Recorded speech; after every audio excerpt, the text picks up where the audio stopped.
ছেলেকে দেওয়া একজন আদর্শ বাবার উপদেশ।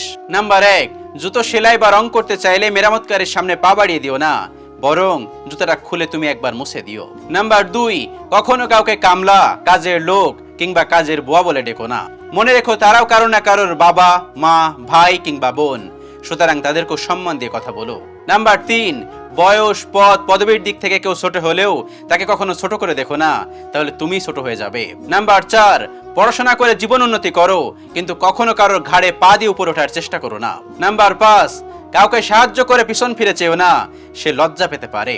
নাম্বার 6, সবসময় পাওয়ার চাইতে দেবার চেষ্টা বেশি করো, মনে রেখো প্রদানকারী হাত সবসময় উপরেই থাকে।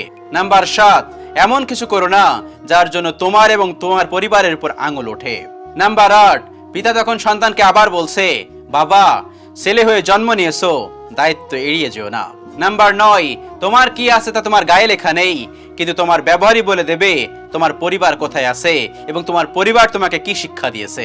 নাম্বার 10, কখনো মায়ের কথা শুনে বউকে এবং বউয়ের কথা শুনে মাকে বিচারের কাঠগড়ায় দাঁড় করিও না, কারণ দুজনই তোমার আপনজন, কাউকেই তুমি ফেলতে পারবে না।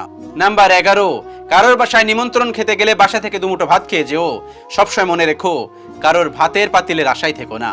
নাম্বার 12, কখনো কারোর বাসার খাবার নিয়ে সমালোচনা করো না, সবসময় মাথায় রেখো কেউ কারোর খাবার ইচ্ছা করে অসৎ করার চেষ্টা করে না। নাম্বার 13, আদর্শ পিতা তার সন্তানকে আবার বলছে, বাবা, বড় হওয়ার জন্য নয়, মানুষ হওয়ার চেষ্টা করো সব সময়। নাম্বার 14, শ্বশুর এবং শাশুড়িকে এতটা সম্মান দিও যতটা সম্মান তুমি তোমার বাবা এবং মাকে দাও, এবং তাদের প্রতি এমন আচরণ করো যেন তারা নিজে থেকেই তাদের মেয়েকে পাঠানোর জন্য উতালা থাকে।